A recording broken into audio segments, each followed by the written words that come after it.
I'm maybe the only person on the planet who isn't a Christian that genuinely loves talking to Christians about their beliefs when they approach me. Call it an extension of my conviction that conversation and connection is important in a world increasingly ruled by sound bites. This guy came up to me at my university campus and asked me about my religious beliefs, and I found it difficult to respond at first because I think that religion is something intensely personal by necessity.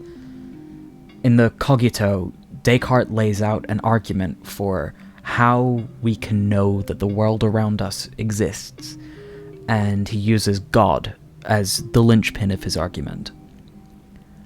I think that Descartes' epistemology is wrong in quite a few ways, especially in his solipsism and the irrational way he attempts to justify his belief in God, but his presupposition of the existence of God is fascinating to me.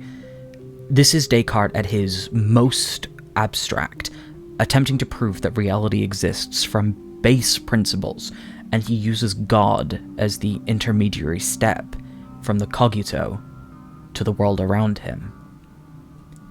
Religion is simply whatever we use to bridge that gap between belief in ourselves and belief in the other. And I have that. I think it's wordless and ephemeral and hard to grasp, but I can feel it, and I can feel it leave sometimes. And this Christian guy, he said that he wanted the structure, the moral framework that something like the Bible granted him. Well, he didn't say something like, he said the Bible. And the crux of our conversation boiled down to this guy trying to figure out where I get my sense of morality from. He gets it from this book. Where do I get it from?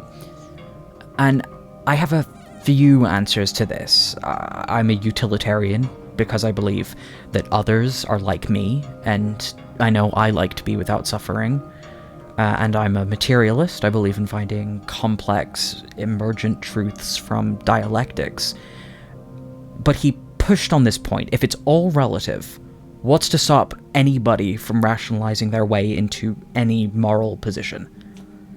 And digging into this made me realize how intertwined my religious and political beliefs are, because my answer to his question was that we show ourselves the answer through learning.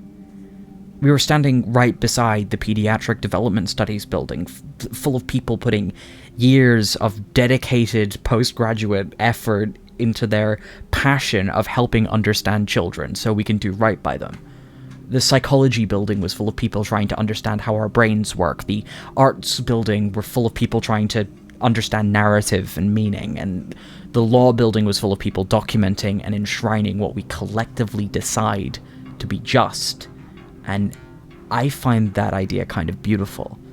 That the act of understanding the world around us is a holy one, something that brings us closer to the perfection of truth. That the acts of collaboration and peer review create something much more than the sum of their parts. I think that the ability to observe and learn from others in a social context is something we do so naturally that we don't notice we're doing it. Academia has become really important to me since I started attending university. Sometimes in the last 6 years I felt totally unmoored from objective reality. I feel like I don't have anything to bridge that gap between me and others, be that God or truth or the pursuit of enlightenment. And just being on campus, idly chatting to my classmates, overhearing people having fun and quietly studying in a room full of students cramming for exams, it makes me feel part of something maybe important, if that's what importance means to you. I hear about AI-generated materials getting published by academic journals, and I feel scared in the way I feel when I encounter someone that's let themselves become isolated and unreachable and misanthropic. Sometimes I sit in the archive room in the library basement. No one really goes down there. I look at the leather-bound journals dating back to the 1880s or so, and I feel safe from whatever the world above me is turning into, or has been for longer than I've been able to spot it. And I know that soon the AI-generated articles are going to be printed into the new versions of these journals, and the room will get a little less quiet, and a little less holy.